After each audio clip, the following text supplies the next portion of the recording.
PG welcome to you in PG point. कैसे हैं आप सब? Hope so you are fine and doing well. तो देखिए, कल की कक्षा में भी मैंने आपको शिक्षा का सार्वभौमिकरण ही पढ़ाया था, लेकिन तकनीकी समस्या के कारण वो कक्षा आपकी कल वाली पूरी नहीं हो पाई थी। कहने का तात्पर्य ये, कुछ आवाज में बच्चों को इशू था। तो देखिए, आज हम लोग भी कुछ ऊपर ऊपर से जो पढ़ चुके हैं उसको थोड़ा सा रिवाइज मारेंगे और जो जहां से नहीं पढ़ा था वहां से पढ़ना शुरू करेंगे।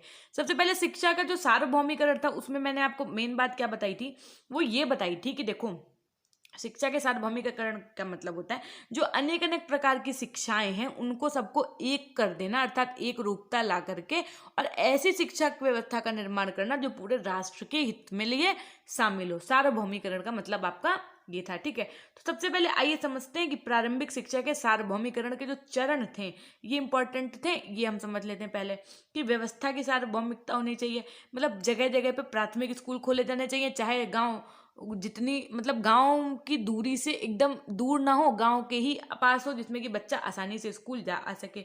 प्रवेश की सार्वभौमिकता होनी चाहिए, जैसे कि क्या होता है, गर्ल्स जो है लेट एडमिशन ले पाती हैं या नहीं ले पाती हैं किसी कारणवश।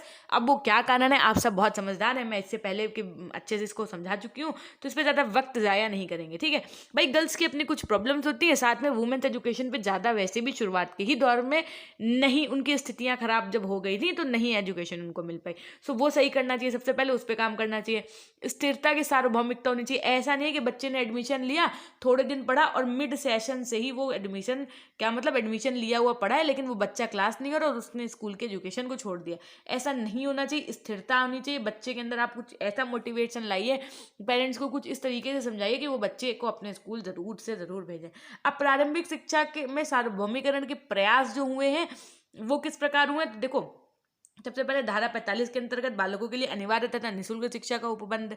राज्य इसे संविधान के आरंभ में 10 वर्ष की अवधि के अंतर्गत सभी बालकों को 14 वर्ष की आयु तक निःशुल्क शिक्षा, अनिवार्य शिक्षा उपलब्ध कराने का प्रबंध करेगा। कल मैंने आपसे ये क्वेश्चन भी किया था, जरा बता दो आज फिर से कि सर्व शिक्षा अभियान किस सन में चलाया गया था और शिक्षा अधिकार अधिनियम कब पारित किया गया था। देखो सामने देख पा रहे हो, अगर देख के भी नकल ना कर पाओ तो देखिए, बहुत दिन से आपको एक कंफ्यूजन थी ना कि क्या मैम सीएसजेएमयू के अनुसार मार्केट्स में नए सिलेबस के सेमेस्टर प्रणाली के अनुसार बुक्स अवेलेबल है। जी हाँ, आपकी रिवाइज सिलेबस के अनुसार बुक्स मार्केट्स में बीएड की अवेलेबल है।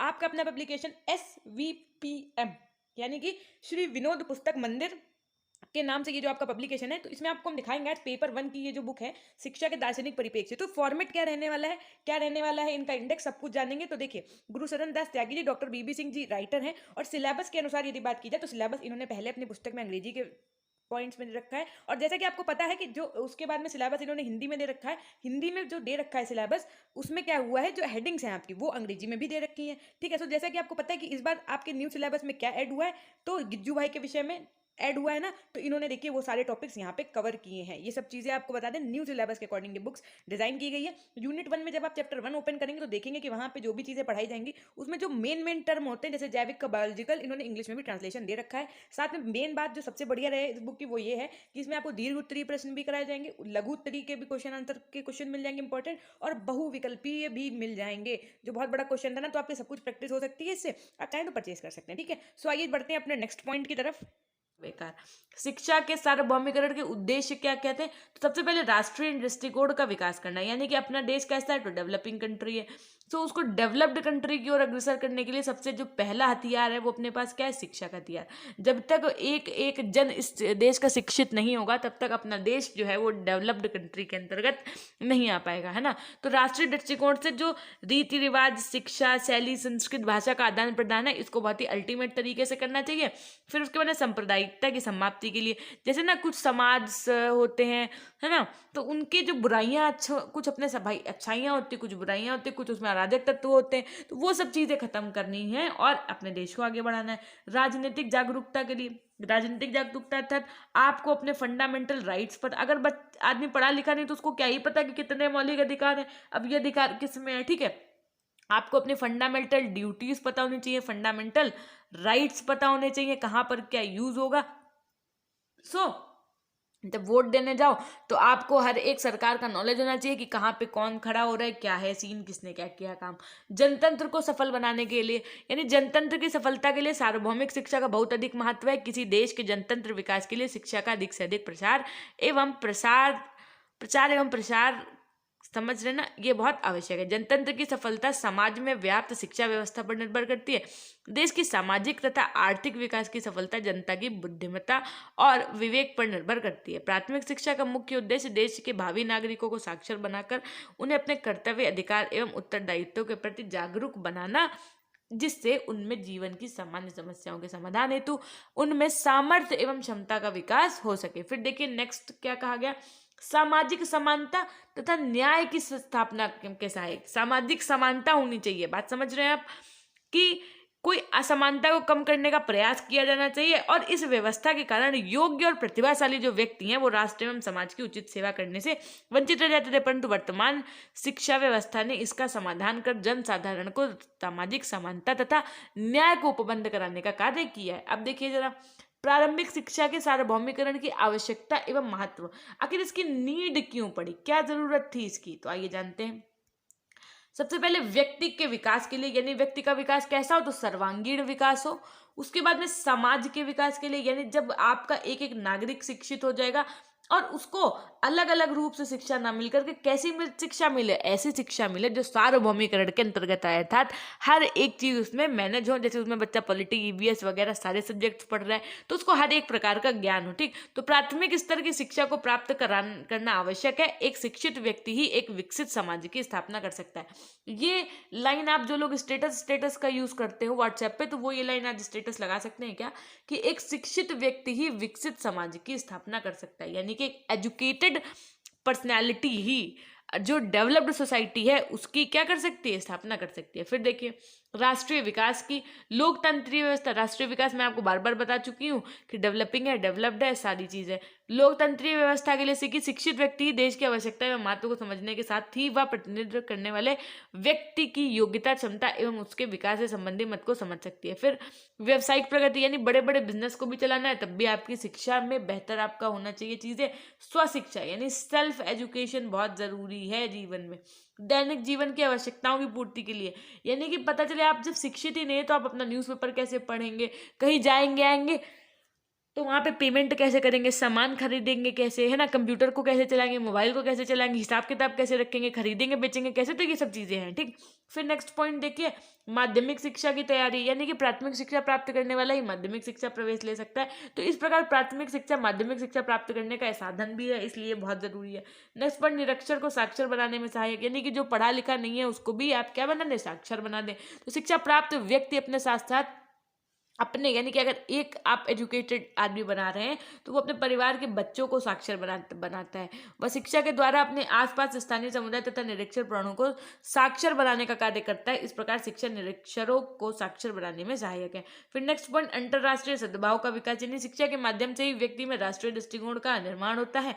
शिक्षा के द्वारा ही विश्व में विभिन्न राष्ट्रों को अंतर्निर्भरता एवं मानवतावादी कार्यों तथा अंतरराष्ट्रीय सद्भाव के विकास में प्राथमिक शिक्षा अत्यंत आवश्यक है। अब देखिए, अब आपने ऊपर सारे इतने पॉइंट्स पढ़ लिए तो इससे क्या स्पष्ट हो गया कि शिक्षा व्यक्ति, समाज, समुदाय तथा राष्ट्र के विकास के लिए अति आवश्यक है। यानी कि देखो, एजुकेशन का मतलब यही नहीं है कि बस आपने पढ़ लिख लिया, आपको जॉब मिल गई, डेट्स इट, ना ना ना। यानी कि आप यहाँ पे बीएड कर रहे हो और बस जॉब मिल गई, बस हो गया, आपका पढ़ाई सफल हो गई, नहीं भाई। शिक्षा को आपको एक अलग स्तर से देखना है। ये सिर्फ अगर आप एजुकेटेड हैं तो आप अपने बच्चों को स्वाभाविक सी बात है पढ़ाएंगे, उनकी लाइफ तो बन गई, इसका मतलब ये है। सेकेंडरी वो ये कि आपका तो विकास होता ही होता है जब आप शिक्षित हो जाएंगे ना, तो समाज में आपको उठने बैठने में बहुत अच्छा लगेगा और समाज का, और अल्टीमेटली तरीके से यदि बात की जाए तो इस राष्ट्र का पूरे रूप से विकास होगा। तो शिक्षा के सार्वभौमिकरण द्वारा ही व्यक्ति अपने सामाजिक, आर्थिक एवं व्यावसायिक उद्देश्यों को प्राप्त करता है। इसलिए शिक्षा का सार्वभौमिकरण मानव कल्याण के साथ ही देश के विकास के लिए नितांत आवश्यक है।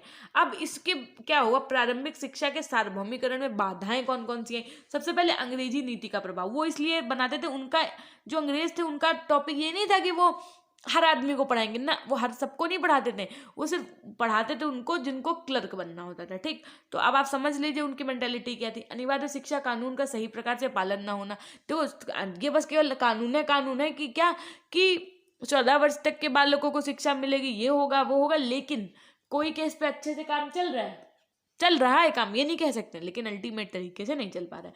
सुविधाओं की कमी है, नहीं कुछ बच्चे तो मान लो दूधी के पीछे, फीस के पीछे, इन सब चीज़ों के पीछे स्कूल नहीं जा पाते हैं, रूढ़िवादिता के कारण, यानी बहुत से जनता अधिकांश भारत में शिक्षित रह गई। उसका कारण सिर्फ सामाजिक जो आपकी कुरीतियाँ होती हैं, बुराइयाँ का शिकार हो गई, जैसे बाल विवाह हो गया, पर्दा प्रथा हो गया, अंधविश्वास, छुआछूत जैसे दोष आज भी हमारे समाज में व्याप्त हैं। इन्हीं कुरीतियों के कारण छात्रों को समय से पहले ही स्कूल से निकाल दिया जाता है। अपव्यय व अवरोधन, अपव्यय व अवरोधन में क्या है कि सार्वभौमिकरण के लिए सबसे ज्यादा आवश्यक है प्राथमिक विद्यालय में 100% नामांकन के साथ साथ 100% छात्रों को स्कूल में शिक्षा पूरी होने तक रोके रखना है। ये नहीं कि मिड सेशन से ही बच्चा छोड़ के चला गया, ये नहीं होना चाहिए। जनसंख्या में वृद्धि, यानी जनसंख्या में वृद्धि शिक्षा के सार्वभौमिकरण ना हो पाने का एक कारण है, क्योंकि शिक्षा के क्षेत्र में सरकार इतने साधन नहीं जुटा पाती जितने निरंतर जनसंख्या वृद्धि होने से छात्रों की संख्या बढ़ जाने के कारण आवश्यक है। ठीक, फिर संसाधनों की कमी बताया मैंने, नियोजन की समस्या होती है, निर्धनता के कारण यानी गरीबी के कारण योग्य शिक्षकों की कमी होती है, तो इसीलिए बोला गया कि आप शिफ्ट 2 करके क्लासेस लगा लो, है ना। अनुपयुक्त पाठ्यक्रम होता है, यानी कि अच्छा लेसन प्लान नहीं है, उनका पढ़ाने का तरीका नहीं है अच्छा है, कोर्स नहीं अच्छा है। शिक्षा का माध्यम, हमारे देश में अनेक भाषा में बोली जाती हैं भाषाएं, जिस कारण यह निर्णय लेना कठिन है कि किस भाषा को शिक्षा का माध्यम बनाया जाए। फिर देखो प्राकृतिक बाधाएं आ जाती, जैसे कहीं पे बाढ़ आ गई, कुछ आ गया, तो पता चले वहां तो सब खत्म। पहाड़ी क्षेत्रों में खासकर ऐसा होता है। प्रारंभिक शिक्षा का सार्वभौमिकरण करने के उपाय कौन कौन से? तो सबसे पहले उपाय जनसंख्या पर नियंत्रण, यानी हम दो हमारे दो, है ना। माता पिता को जागरूक करना, सबसे बड़ी बात क्या होती है, माता पिता को जागरूक अगर आप कर लेंगे, होप्स तो देखो कह तो नहीं सकते 110%, बट एक समय शायद ऐसा भी आया होगा कि जब आप बोले होंगे कि मम्मा या पापा से मुझे बाहर यहाँ स्टडी करने के लिए जाना है, या फलाने स्टेट जाना है, या फलाने सिटी में जाना है, तो आपके मम्मा पापा ने बोलिए होगा नहीं बेटा यहीं से बैठ के पढ़ लो, या ऐसे कोई बात बोली होगी आपने जो उसके लिए घर वालों ने मना कर दिया होगा। और ऐसा सिर्फ आपके ही साथ नहीं हुआ है, अगर हुआ होगा तो ऐसा दुनिया में, ये मान के चलो, दुनिया तो नहीं कह सकते लेकिन अपने लोगों के यहाँ ये सीन है थोड़ा सा कि चीज़ें इतनी आसानी से नहीं मिलेंगी, और अगर यदि आसानी से मिल भी गई तो फिर वो एम ही क्या, वो आपका एम ही क्या, गोल ही क्या, है ना। तो ये सब चीज़ें हैं, और आज भी ये जागरूक करना है अपने मम्मा पापा को। कहते हैं का तात्पर्य कि अगर आप अपने मम्मा पापा को बना लेंगे ना, फिर तो कोई टेंशन ही नहीं है। मम्मी पापा मान गए, बस समझो सब कुछ ओके मामला। आप जरा इसको दूसरे एंड से ना ले जाइए कि मम्मी पापा राजी तो फिर वो वाली बात ना करो, हम पढ़ाई की बात कर रहे हैं तो केवल पढ़ाई की बात करो, है ना। हम समझ रहे हैं आपका दिमाग। प्रशासनिक व्यवस्था की यदि बात करें तो स्थानीय संस्थाओं पर ही शिक्षा व्यवस्था की पूरा उत्तरदायित्व तो न डाला जाए, सरकार भी इसमें अपना सहयोग दे, साथ ही सरकार नीतियों का पालन कठोरता से कराया जाए। आर्थिक सहायता की बात की जाए तो स्कॉलरशिप जैसी चीजें बच्चों को दी जाए। आप देखिए, आप 0 फीस पर एडमिशन हो जाते हैं ना। शिक्षकों की पर्याप्त व्यवस्था होनी चाहिए, जो पाठ्यक्रम होना है वो बच्चों के अनुकूल होना चाहिए, उनको बोरिंग ना लगे चीजें। विशिष्ट विद्यालयों की स्थापना करी जानी चाहिए, यानी कि जो पिछड़े और अनुसूचित जाति जनजाति या विकलांग लोग होते हैं ना, उनके लिए अलग विद्यालय बनवाने चाहिए। शिक्षा नीति में सुधार करना चाहिए, यानी अभी भी जो पहले सरकार शिक्षा को अनिवार्य रूप से विकसित करे, उसके बाद उसको बुनियादी बनाने पर जोर दे। फिर ये दोनों काम बहुत खर्चीले हैं, इसलिए पहले सरकार शिक्षा को अनिवार्य रूप से विकसित करे और बाद में उसको बुनियादी बनाने पर जोर दे। शिफ्ट विधि को अपनाना, शिफ्ट विधि मतलब जैसे अगर कोई आपके पास ट्रेंड टीचर है बढ़िया से, तो उनको एक शिफ्ट में पहले पढ़ाने के लिए मौका दे दीजिए, फिर उन्हीं से दूसरी शिफ्ट में भी बच्चों को पढ़वा सकते हैं आप, अगर उनकी सैलरी में पढ़ा रहे हैं। फिर सरकार अपनी पंचवर्षीय योजना में शिक्षा को प्रमुखता से स्थान दे, उस पर आवश्यक और नियोजित धनराशि व्यय करे, जहां भी आवश्यक हो जनता से सहयोग ले। यदि इन सुझावों पर गंभीरता से विचार करके प्रयोग करने की कोशिश की जाए तो प्राथमिक शिक्षा के क्षेत्र में उत्पन्न सार्वभौमिकरण की समस्या को एक सीमा तक हल किया जा सकता है तथा सार्वभौमिकता का लक्ष्य प्राप्त किया जा सकता है। ठीक, तो ये थी हमारी आज की कक्षा। कैसी लगी ये याद रखिएगा, कल का जो टॉपिक है वो बहुत बहुत बहुत अच्छा है, पूरा शिक्षक पर है वो टॉपिक। यदि आप कल की कक्षा नहीं ज्वाइन करेंगे तो ये मान लो कि बहुत लॉस हो जाएगा आपका। तो इसलिए मेरा कहने का तात्पर्य ये है कि जब आप शिक्षक बनने ही जा रहे हैं तो कल आप बहुत कुछ सीखेंगे कि शिक्षक के रूप में जब आप सामने आएंगे तो क्या क्या करना होगा, क्या नहीं करना होगा। मतलब वो कल की क्लास सच में बहुत अल्टीमेट होने वाली है, तो आप तो आइएगा, साथ में अपने हेती व्यवहारी जो है ना उनको भी लेते हैं, अर्थात आपके जो फ्रेंड्स हों उनको भी लेकर के आइएगा 5 बजे। ठीक, सॉरी 10 बजे, है ना। अब बाकी देखो, ये है आपका टेलीग्राम चैनल, और बहुत बहुत बधाई हो, फर्स्ट ऑफ ऑल बधाई भी देते हैं आप लोगों को कि आप लोगों की ही नहीं मिल के इसको 1K की फैमिली बनाया है, यानी 1000 मेंबर्स जुड़ चुके हैं अपने टेलीग्राम चैनल पर। सो 1K की इस फैमिली के लिए first of all very very congratulation to all those aspirants who are the member of this Telegram channel. कहने का तात्पर्य है कि आप लोगों के ही मिलने से ये 1K हुए हैं बच्चे। तो आप लोगों को तो सबसे बड़ी वाली बधाई, और थैंक यू सो मच कि आप हमारे साथ जुड़े हैं। और आशा ही नहीं अभी तो विश्वास है कि जब तक आप शिक्षक बन जाएंगे उसके बाद तक आप इस चैनल से जुड़े रहेंगे। तो थैंक यू। और हमेशा की तरह लिख दो जरा वही वाली लाइन, अपनों के लिए तो हमेशा खुश रहिए, मुस्कुराते रहिए, कभी अपने लिए तो कभी अपनों के लिए। Till then take care, bye bye. और जिनके जो क्वेश्चंस रह जाए वो जरा कमेंट सेक्शन में लिख दीजिएगा। लाइक करना ना भूलिएगा, 100+ का लाइक दिया था, कोई नहीं लाइक करता है भाई, पता नहीं है क्या समस्या है आप लोगों की, कोई दुश्मनी हो गई लगता हमसे, है ना।